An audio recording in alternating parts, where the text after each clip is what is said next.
Исәнмесез, эфирда яңалыклар чыгарылышы, студияда Лилия Гатина алга таба койбер темалар турында кыскача. Кышны көтүп, Йоршолыда жылыту сезонына әзерлек дәвам итә. Көтүп алынган бина Тукай районы Шилнебаш авылында яңа мәктәп ачылды. Зур бәйрәм Нурихлас мәчете төзелүгә 30 ел. Турбаларны җәйдән үк әзерлиләр, Чаллыда жылыту сезонына әзерлек дәвам итә. Йоршолы җылылык челтәрләрне ремонтлау һәм капиталь төзелеш буенча эшләрнең шактый зур өлешен башкарды. Хәзерге вакытта нинди эшләр алып барыла, бу хакта алдагы материалда сөйләрбез. Йоршолы җылылык челтәрләре хезмәт күрсәтүендә 734 километр җылылык челтәре, 3 район һәм 48 үзәк җылылык пункты, 10 насос станциясе бар. Шәһәрнең җылылык челтәрләренең тузганлык мәсьәләсе актуаль проблемаларның берсе булып тора. Бүгенге көндә аларның 56% искергән, бу узган ел күрсәткеченнән 5%-ка артык. План буенча 14 чакрым 680 метр трубаларны алмаштырырга тиешик. Бүгенге көндә 12 чакрым бу трубаларны без алмаштырдык. Кала 1-2 чакрымнан чуть кенә күбрәк. Бу объектларда инде 15 сентябрьгә бетергә дип уйлыйбыз һәм 30 сентябрьгә тикле благоустройстволарны эшләп бетергә дип шундый теләкләребез бар инде. Хәзерге вакытта эш Ходый Такташ урамы буйлап челтәрләр участогында бара. Анда 545 метр озынлыктагы трубаның диаметры ярты метрдан артыкка кадәр арттырылачак. Бу участокны подрядчы Йоршолы җылылык челтәрләренә бер атнадан тапшырачак. 34-нче комплекста да шундый ук эш алып барыла. Үсеп җиткәч, микрорайон трубаның диаметрын 219 мм-дан 530 мм-га кадәр арттыруны таләп итә һәм бу сентябрь ахырына үтәләчәк. 477 метр трассаның 300 метрдан артыгы монтажланган инде. Хәзерге көндә зур общий объемның 60-70% уже үтәлгән.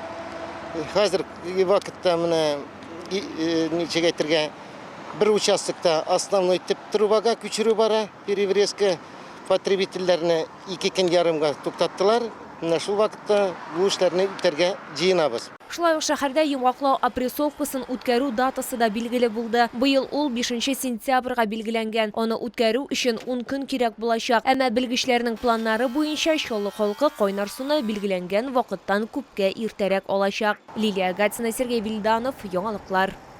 Тукай районы Шилнебаш авылында яңа мәктәп ачылды. Мәгариф учреждениесе Мәгариф милли проекты буенча төзелгән. Ул 1-нче сыйныфтан алып 4-нче сыйныфка кадәр укучылар өчен билгеләнгән. Тантаналы чарага республиканың Мәгариф һәм фән министры Илсур Хадзиуллин, Тукай районы башлыгы Фаил Камаев һәм безнең төшерү төркеме дә килде.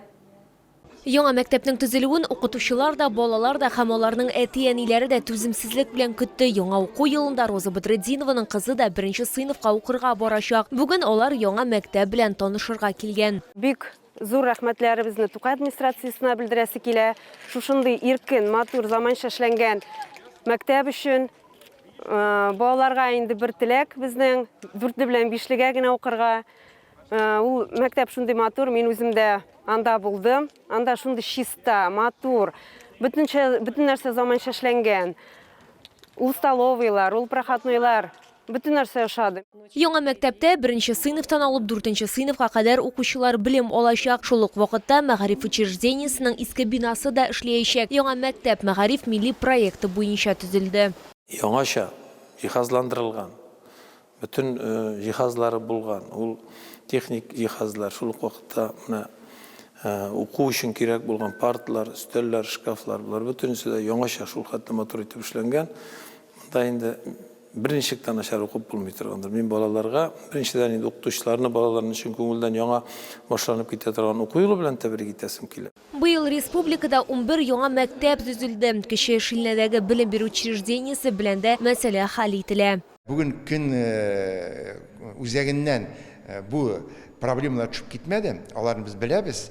Ә менә кайсы елда ничек керә, ничә урынга түгел программа кабул ителгәннән соң без аны тагын да ачыграк итеп сезгә әйтә алабыз. Шуңа күрә хәзерге вакытта бер генә бала да урамда калырлык хәлдә түгел. Бөтенесенең мәктәбе бар. Республиканың Мәгариф һәм фән министры билгеләп үткәнчә проблемалы мәсьәләләр көн тәртибендә кала. Лилия Гатина, Сергей Вильданов, яңалыклар.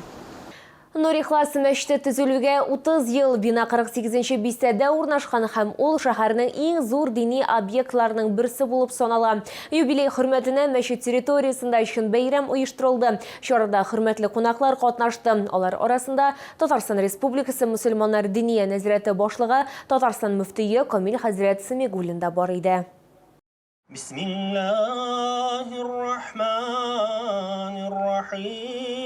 Бәйрәм чарасы Коръән аятләре уку белән башланып китте. Яршалы имам Мөхтәсибә Әлфәс хәзрәт Гайфулла мөселман кардәшләрне әлегә күркәм вакыйга белән котлады һәм мәчет тормышында катнашкан кешеләргә бүләкләр тапшырды.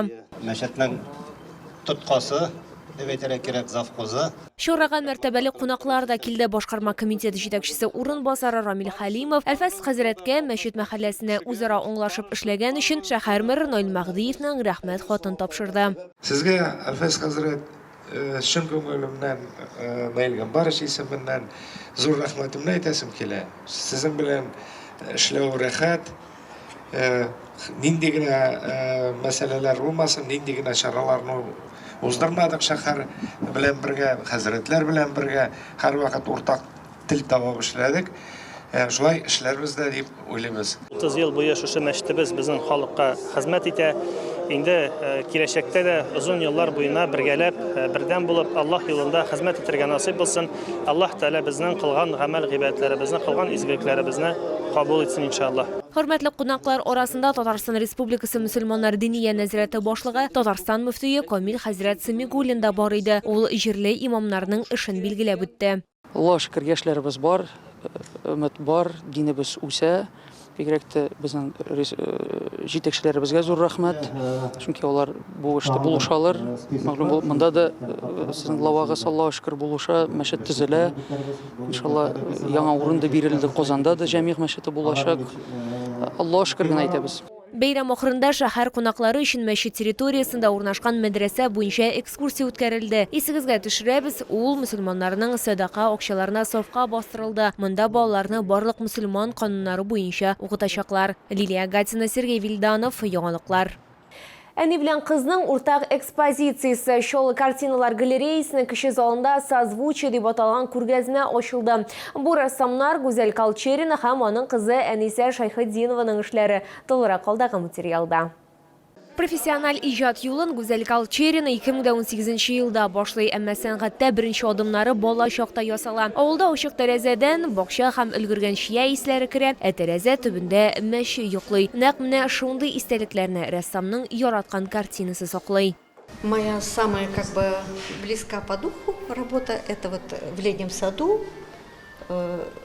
Она навевает мне мысли о доме, о родителях, о бабушке с дедушкой. Әнисә Шайхетдиновага сәнгатькә мәхәббәт әнисеннән күчә һәм шулай ук ул да картиналар ясый башлый. Әни художник булгач, үзем дә художник буласы килгән иде. Шуңа күрә мин балачактан рәсемгә тартылдым. Әни һәм кызның иҗат эшләре картиналар галереясына килүчеләрнең мәхәббәтен яулаган. В семье вот такое желание рисовать и оставлять навсегда. Это рисунки не просто как фотографии, это память навсегда. Рәсемнәрне 10 сентябрьгә кадәр карарга мөмкин булачак. Лилия Гатина, Ленар Солтанов, яңалыклар. Бу сезгә җиткерәсе соңгы мәгълүматыбыз иде. Мин Лилия Гатина, сезнең белән сау булашам. Исән-имин булыгыз.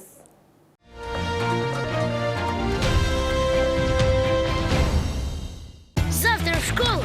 Мне нужно все. Казань-Экспресс. Выгодные покупки быстрее, чем за сутки. Челны, встречай! Свежий улов прямо с Камчатки. Чавыча, красная икра, белорыбица. Все от производителя. С 21 по 26 августа. ТЦ Грин, первый этаж. Остановка Глобус. Продсклад Победа. Творог 9% 300 грамм 87,50. Каша овсяная обед без бед в ассортименте 5,70. Все нужное по низким ценам. Требуется супервайзер. Продукция АО «Макфа». Зарплата от 70 тысяч рублей. Телефон 8 965 610 59 19.